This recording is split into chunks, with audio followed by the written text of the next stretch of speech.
You're listening to the Joe Mays and J-Raff Show, giving you weekly sports analysis, opinions, and discussion. Now, here are your hosts, Joe Mays and J-Raff.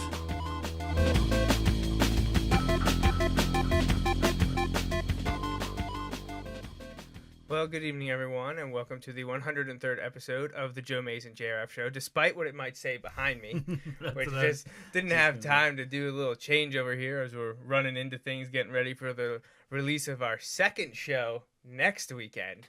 But this is the Joe Mays and J-Raff Show this evening. Show 183, we're going to be talking a little NFL, but sitting here next to me is my co-host, Justin Raffoff. Yeah, it's good to be here, and, we're getting closer and closer to some of the teams that are actually going to matter this year, and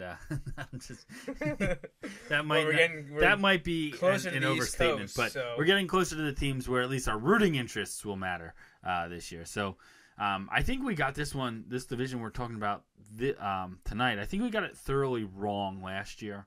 Yeah, I think you're right. And so I'd love to take another shot at it, and that's what we're going to do. Definitely, tonight. Yeah. We have the NFC North on tap tonight. We did the AFC North 2 weeks ago. Last weekend we didn't have our show, but we had our fantasy draft, so we were working the sports world.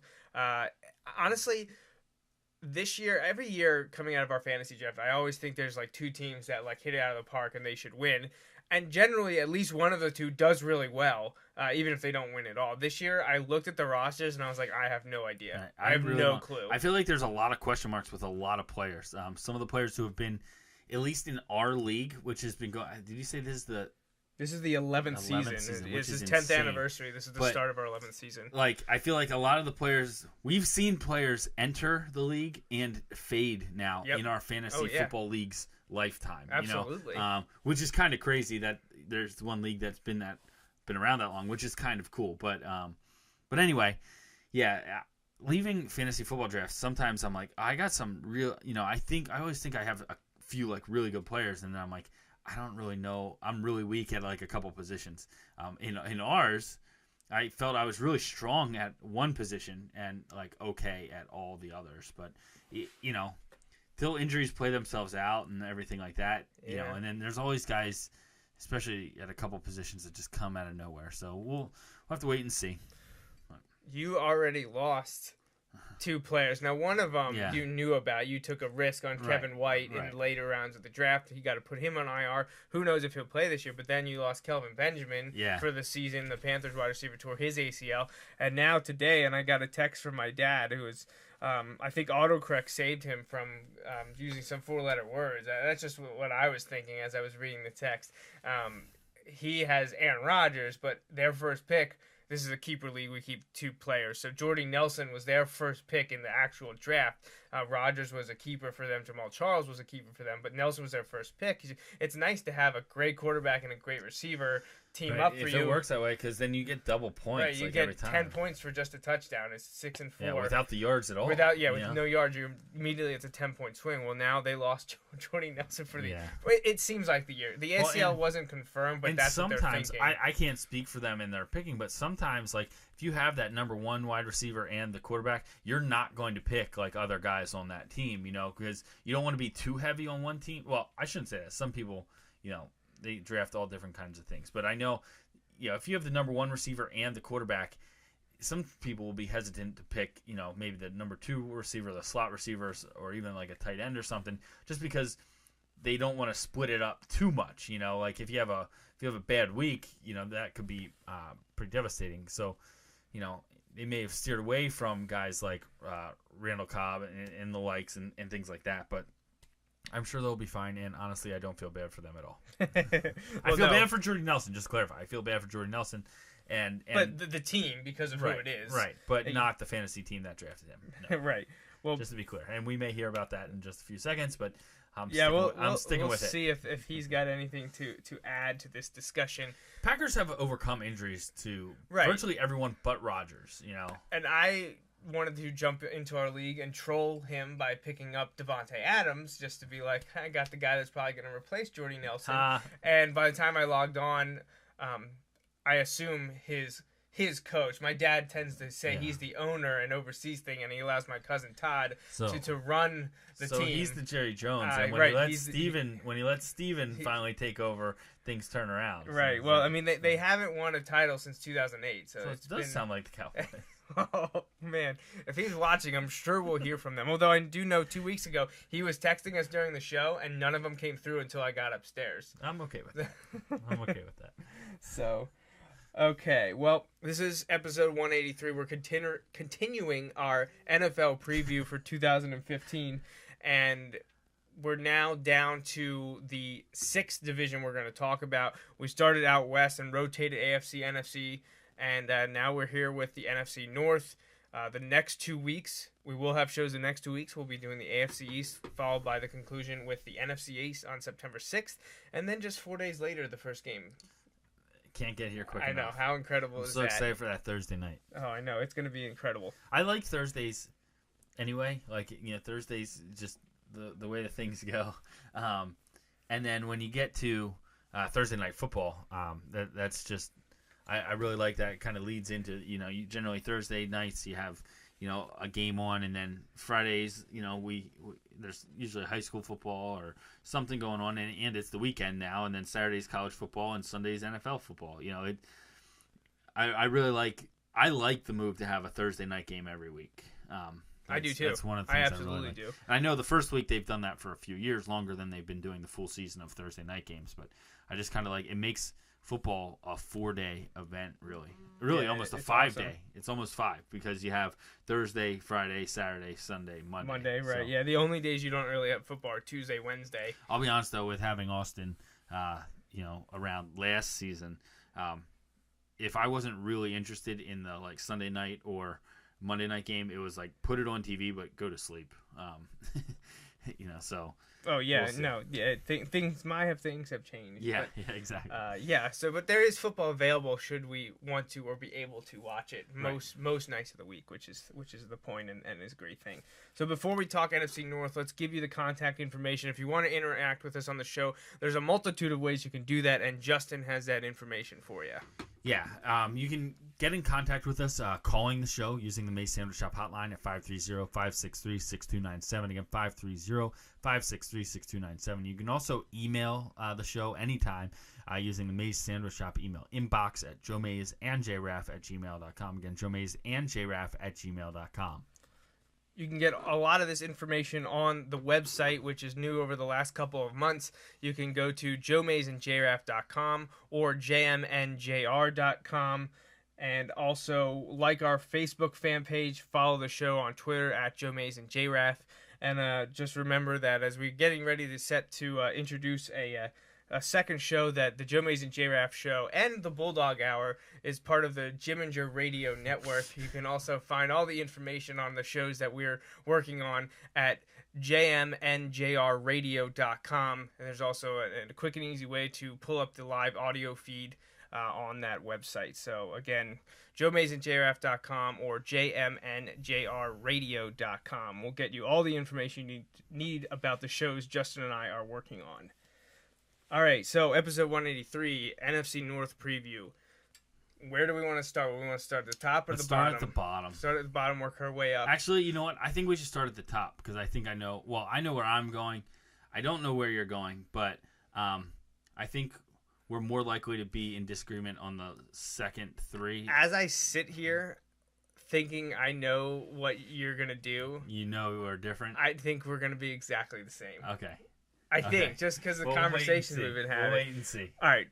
Well, let's just say the mascot name of the team we think will be in first place on the count of 3.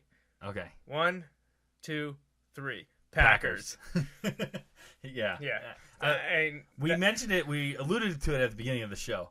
Last year, I think it was last year, we kind of went, I jumped on the Bears bandwagon. I thought they had the wide receiver weapons, Matt Forte. I thought Trestman was going to be a great offensive coach there, and Jay Cutler was really going to kind of come into his own. And it was pretty much the exact opposite of that, and they were awful.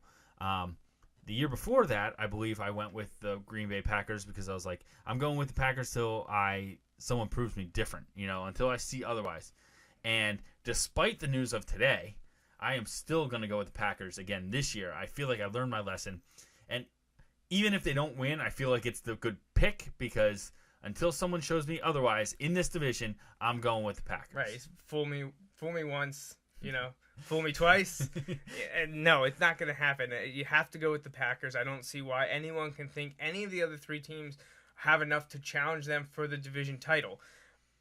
And, people say if you have trouble choosing between teams, go with the quarterback. Now, I think there's a lot more good for the Packers that I don't have to just say, well, they have Aaron Rodgers, but he kind of is the trump card there. Right, because absolutely. What have the other quarterbacks in the division proven or shown over time?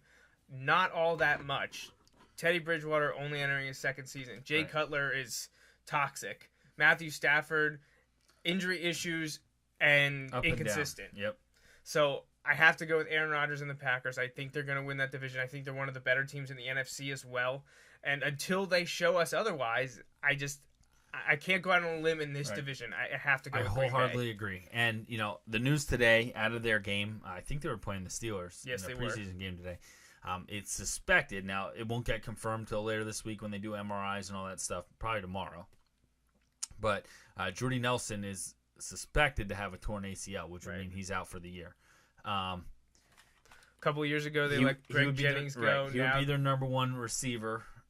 They let James Jones go. They seem to have receivers pop up out of nowhere. That tends to happen on teams that have really good quarterbacks. Funny how that works. Yeah, so, Randall Cobb's still there. Right. They have Jared Abbrederis, who's back from injury. The one that's going to see probably more of the looks, more of the catches, I mentioned him already when I was trying to troll my dad in the fantasy league, was Devontae Adams. So he had a good year last year, but because there's so many options, he was overlooked and wasn't consistent. Right, but they've got people to fill in there. I think they're going to be all right. We'll have to wait and see. Obviously losing Jordan Nelson, a top-level wide receiver, is going to hurt. Oh, absolutely. But, they may be, as well as anyone else, are, okay if they lose a receiver. Just basing off the things they've done before. In the past, yeah. Do you look at past history to look at future, expectations, and that's where we sit. I just think that Aaron Rodgers-led Packers teams tend to be okay if they lose a guy. Yeah. And this also signals to me that... They also have Eddie Lacy. Exactly what I was going to say. You should be happy about this because I would guess that Eddie Lacy's going to see even if it's just one or two more carries a game.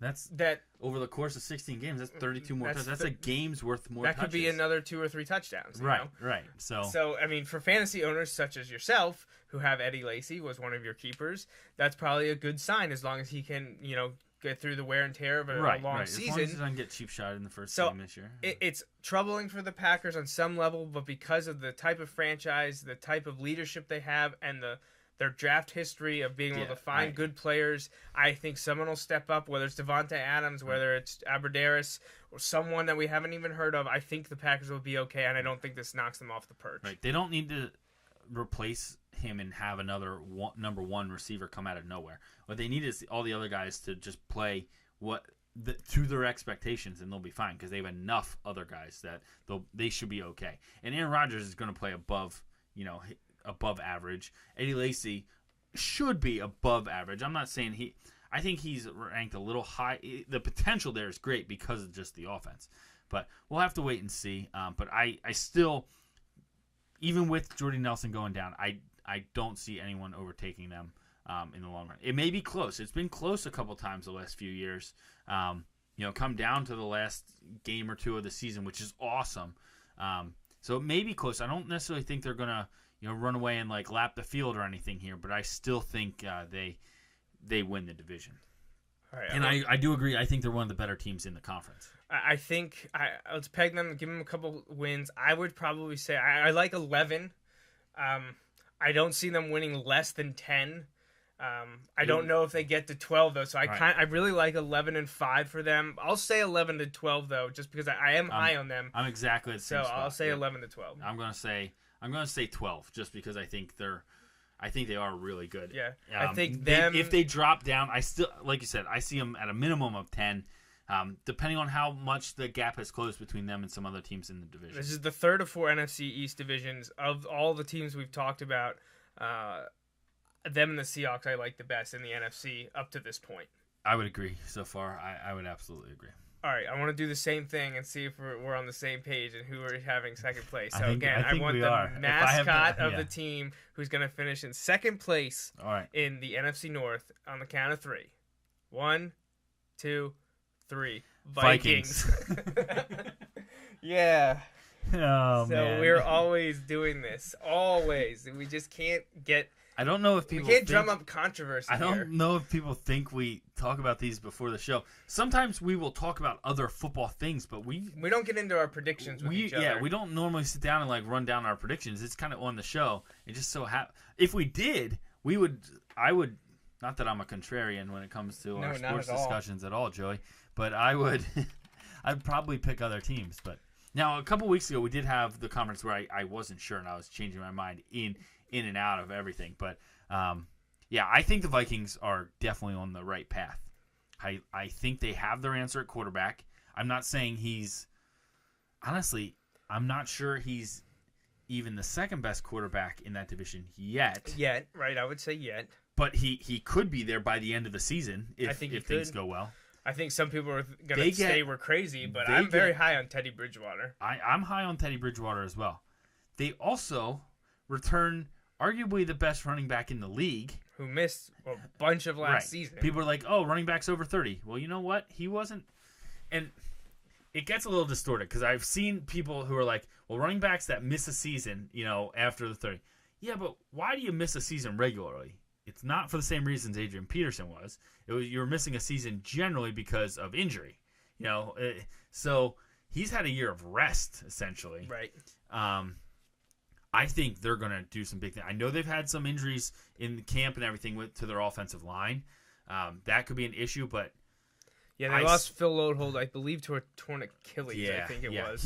He got up and walked off the field with his torn Achilles. But anyway, I'm still going to take Adrian Peterson. I think he's got a lot left in him, at least a couple of years yet. The guy sliding in for him isn't a slouch either. We talked about him as a possible first-round draft pick, TJ Clemmings out of Pitt. Right. He's going to slide in there now. He's going to learn by fire now as a rookie, but it's not. I mean, it's going to be a drop-off because Phil Lodehold is a road-grading right tackle. Right. The grade on TJ Clemmings was really high. There was some risk-reward there, but I know we talked about him a bunch. We thought he could go really high. He ended up not going super slid, high. Yeah, I think there was a medical history red flag that no one but NFL teams knew about. Right. But, like you said, there is a learning curve. But, I think the learning curve in run blocking is very different than the learning curve in, like, pass blocking or at route running or quarterback or anything like that. And think about it. If their offensive line starts out, a little slow, but gains steam as the year goes on, that could be a dangerous thing to add running game behind Adrian Peterson as the year goes on and the weather gets worse in their outdoor stadium at Minnesota. I like what they've added in wide receivers. Well, I look at it now.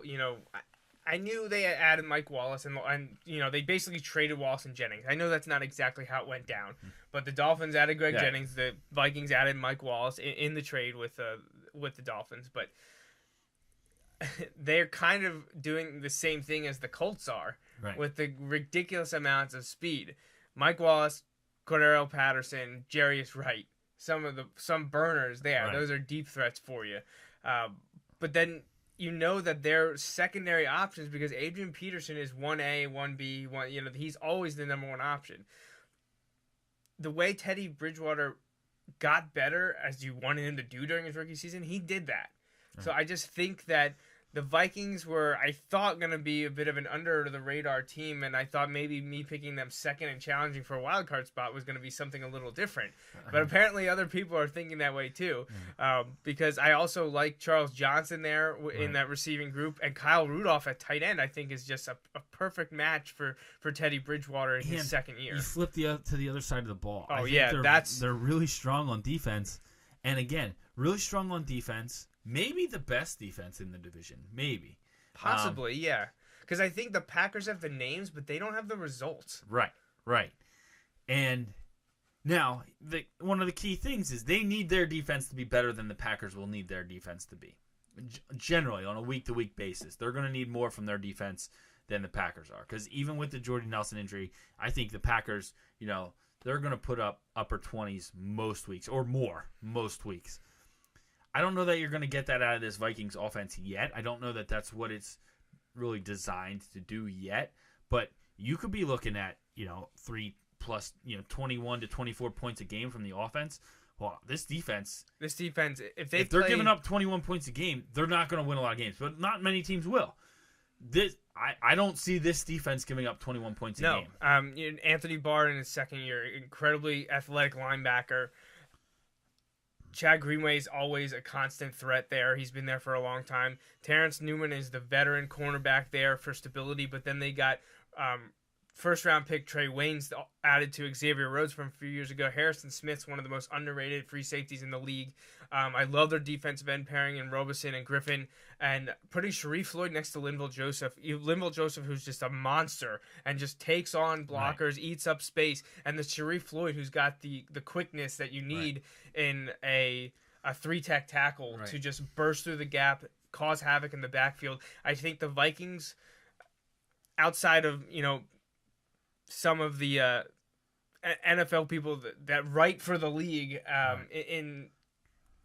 you're going to have people expecting a lot from the Vikings, but I think the casual football fan who doesn't read the previews and stuff like that turns on the games as the Vikings are improving and look better. I think they'll be surprised that they're not fourth in the NFC North, that I think they'll be second in the NFC and North. I agree. I think they're going to challenge for a wild card spot. I'm going to put them at 9 or 10 wins. I think they're 9 and 10. And I think they're trending in the right direction. I do too, and I got to love... and they're young. They're young in a lot of spots. Now, they have some veterans at key spots too, but to have some young talent, you can start to get some of the younger guys in behind them and learn. It's going to be interesting. I think last year was a really growing year for them, and I'm glad for them that they got the Adrian Peterson thing kind of worked out, and it looks like they're all ready to just move forward into this season. So, and any team that employs Gerald Hodges and Michael Motti, I got to root for. Right, them, exactly.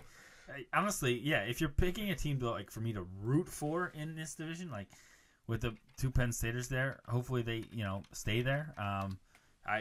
Well, don't forget God's gift in Green Bay. Although he did go through a bit of a tragedy this offseason. Right. So our thoughts are with him as he continues to battle absolutely awful things that I don't even want to talk about. But the Vikings, I think they're better. I think they're a lot better than people are expecting. I think 9 and 10 wins is just perfect placement for them. All right. Okay, we'll do the same thing. We'll go 1, 2, 3 mascots.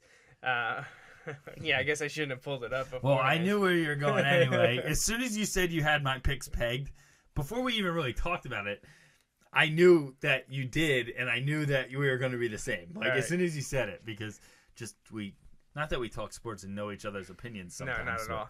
All right, well, then we're not even going to do the countdown because I think it's pretty much out there that the third place team in the NFC North is going to be the Lions. Yeah, the Lions.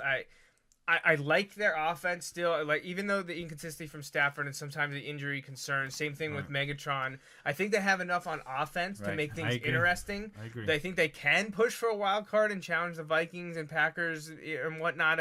I think there's potential to get to maybe 10 wins or so. I have them more at 8 to 9, probably closer to 8. They lost a lot on defense. Yeah. Basically, their starting tackles are gone, all of them. Right. At least 3, if not 4. Mm-hmm. They lost arguably the best defensive player, possibly the best defensive player, depending on who you're talking about or what scheme you're using, and Ndamukong Suh to the Dolphins. They also lost his teammate to the Dolphins, and they also lost Nick Fairley, also from the interior of their defensive line. So that's a lot to replace. Right. And while they were getting better at linebacker and secondary, to take a hit like that on your defensive line, I feel like they have to come down a bit. And they weren't amazing last year to be as a team, in the win column to begin with. So I just don't expect them to really challenge, to get the double-digit wins and make a lot of noise in the NFC North. I don't think they're an awful team, but I feel they're stuck where we hate teams to be stuck in mediocrity, 500. I think they're a 7-9 to 9-7 team. I would agree. I think they're going to be 500. I put them at 8 wins. I think they're going to lose a couple games that they should win. I don't, like you said, they lost a lot on defense. I'm not as high on Matthew Stafford as some people are. Now, that group is getting smaller and smaller each year because of injuries and just because of average performance. I think Calvin Johnson's going to have a bit of a bounce back. I don't know that he's going to be what we've seen before, but I think at the end of last year he was injured more than he kind of let on, and that was affecting his play a little bit. I expect to see, at least the first half of the season, I expect to see him back and producing pretty well there. I like Amir Abdullah behind Joique Bell, but I just don't know that they've got enough to really, I mean, outside of Calvin Johnson, Eric Ebron, like a lot of people thought he was going to, break out, and he didn't. I don't know. I don't really. I just don't know where it's coming from, and I don't feel that they're as good as. I don't feel they're as good as the Vikings. I feel like they've kind of stayed the same, if not taken a slight step back. Yeah, and I completely agree. They're now going with Tyron Walker and Karan Reed inside. Ziggy Ansah is looking better at end there, but there's not too much else there that I'm really excited about. DeAndre Levy is very underrated at outside linebacker.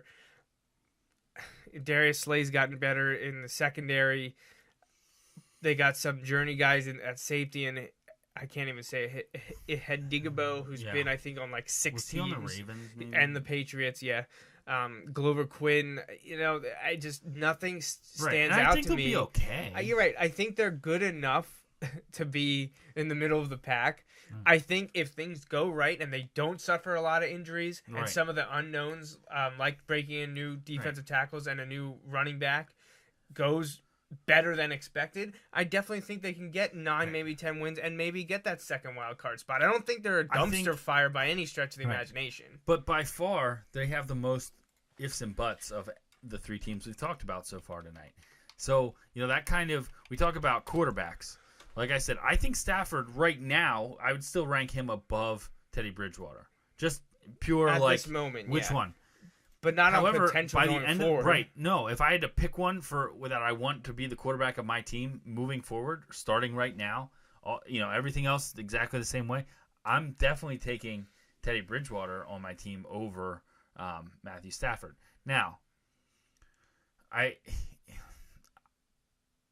just think there's a lot of things that have to go right. And I think when you have a lot of those ifs, that leads to a lot of potential areas where things can go wrong. So I'm going to go with them, the Lions in third place. I still have them at 500. Like you said, if those things start to fall in place as the season goes on, who knows? They could be right there with the Vikings or someone else challenging for those wild card spots. And it wouldn't be all that surprising out of the NFC North, where we've seen this the last few seasons of teams kind of grouped together, no one really breaking away, and there's races down to the end, and not everyone's going to make the playoffs. Right. So that leads us to the bottom of the barrel in the NFC North, and quite a turn from a few years ago, where the Chicago Bears are expected to be the bottom feeders, according to us. Obviously just our opinion, and we could come back in 10 weeks and look like idiots, but I just don't know that new head coach John Fox. Well, we're going to look like idiots together. Then, right, that's true. We're used to that by now, so it won't be anything different for us.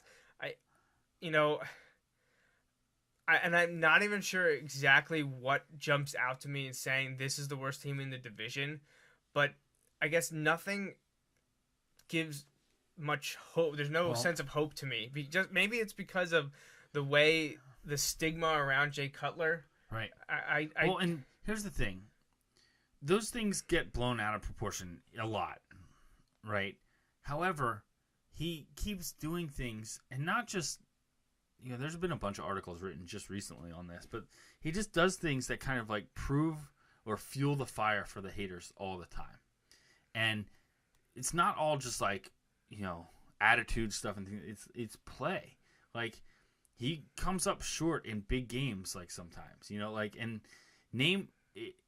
it's been a long time since you can pick a big game that was won by Jay Cutler, for his team. Well, remember what was that 4 or 5 years ago when he didn't come back into that playoff game and he got ripped for that? Right. And it's just a mess, like kind of the off the field and sideline stuff surrounding him. But I don't think they're that. I mean, they have the weapons. Like, even with losing Brandon Marshall. Right, they traded him to the Jets. Alshon Jeffrey is really good. They drafted Kevin White. He's out for the year, which is unfortunate because he has a chance to be out for the year, yeah. Yeah, sorry. He's not out yet. Looking at their Eddie wide Royal receiver could core, be really good for them, but he's always hurt too. Right. And that was the point. All these guys have struggled with injuries, but also some of these are the biggest red flags in the history of college football wide receivers were Alshon Jeffrey, Marcus Wilson, and Kevin White. Now they're not all in the same way as all off the field or preparation type stuff. Like Alshon Jeffrey, they thought might not be into it completely. Right. He didn't Marcus seem to Wilson want to work for it. Like not the best of players off the field at Washington State, and Kevin White. It wasn't so much his personality or attitude. It was kind of the thought of the history of West Virginia wide receivers coming from that offense to the NFL isn't always the best. And then you throw in the injury issues that Eddie Royal has, and the Bears have like probably the highest ceiling. Right, they may have the best receiving group. Like if you rate potential, they may have the highest ranked wide receiving core in the division. Yeah. In reality, they might have the worst receiving core in the division. Alshon Jeffrey's always nicked up. Who shows Eddie up? Royal's always nicked up. And Kevin White's out for a bunch of weeks. How much more can you rely on Matt Forte? Like he can't always be the go-to guy for in every situation, whether it's pass or run. And running backs start to wear down. You think at some point he has to wear down. Jacquizz Rodgers is there for a little flash, but he hasn't been able to kind of sustain anything or win a number one spot anywhere. So it'll be interesting to kind of see how that all plays out. I just think if I'm looking at it, I think they're going to be somewhere in that like 6 to 7 wins, and I'm close. Out of it. I was going to say 5 to 6. 5 seems low, so I'm probably going to lean towards 6 and 10 team because I don't think they're terrible. Right. I don't think they're worst team in the NFL by any stretch of the imagination. But now, one thing, it's kind of a double-edged sword. One thing they have going for them, but also going against them, is a change in defensive philosophy. Right. They're shifting to a 3-4, and we've obviously chronicled multiple times that sometimes a scheme change is good for a few wins. But also, if you have the scheme change, but you don't have the parts to fit into that scheme, that can be an issue. And I'm looking at some of these names when they have them playing, and it's a little bit of a red flag going up. A red light going off in my head saying, "Can Jared Allen play outside linebacker now?" Like if this was 5-6 years ago, not necessarily the position he's used to playing, but I don't know. I do like that they have Adrian Amos listed. Well, that was the only other thing I was going to mention. Will they get him in like the 4th round or 5th round? I think actually 5th, and they already announced that he's starting. Yeah, for that's safety. Awesome. I'm happy for him. That's incredible. He was really good at Penn State. He was a great 4-year player at Penn State. And so, was he one of the 7? That stayed, I think so. So, they say goodbye to Peanut Tillman. He's gone, and they're going to rely on Tim Jennings and Kyle Fuller. Kyle Fuller made some noise last year because he was kind of flashy at cornerback, but he also was kind of downright awful, at least if you look at those higher matrix from like Football Outsiders and Pro Football Reference or Pro Football Focus and places like that. So he needs to become a little bit more consistent. But again, it's one of those things. There's a lot of question marks if some of them go right. And by far the most question marks are with Chicago. Ifs with Chicago. So that's why I have to have them in 4th place. I would say you said 7, maybe 8, or 6, maybe 6 or 7. I'm going to go with 5 to 6. I'll probably stick with 6. I'm much more comfortable with 6 than I am 7. Yeah, and I think 5's a little too low. So I will stick with 6 for the Bears as well. So just to recap our NFC North predictions, we think the Packers are by far the team to beat. And I would say 99 times out of 100, if I'm looking at these teams to start the season, I'm picking the Packers to win the division, probably by at least a game. I don't know if they'll really be in too much trouble to end the season. Packers probably 11 to 12 wins. Then next, we both agree we thought it'd be the Vikings, and we thought that they were going to push 10 wins, challenge for a wild card spot.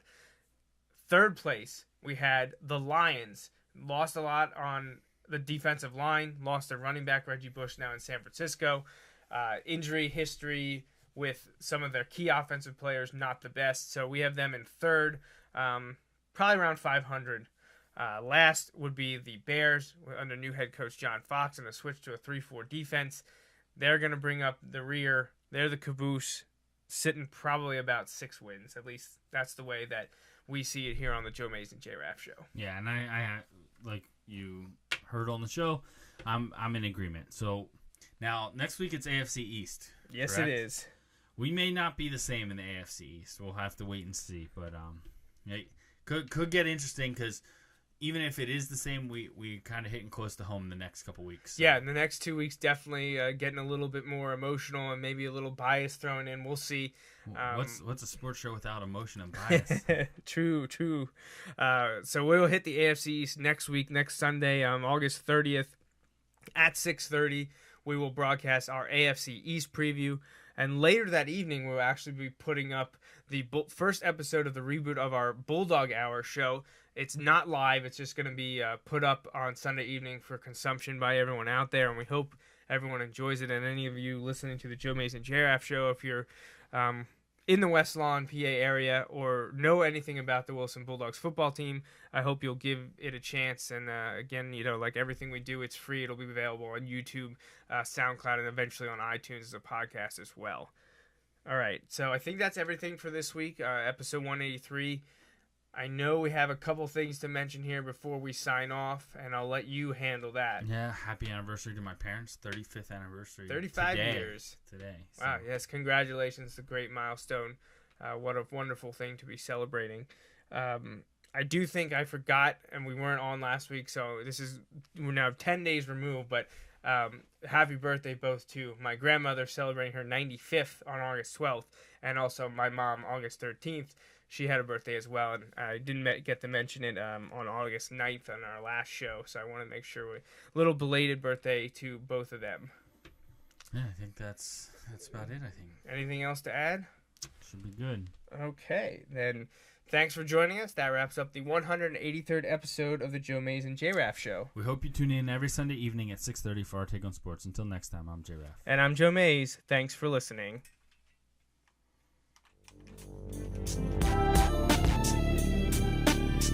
Thanks for listening to the Joe Mays and J-Raff show. Don't forget, you can download each episode of the show from the podcast section of the iTunes store. We'll see you next time, and thanks again for listening.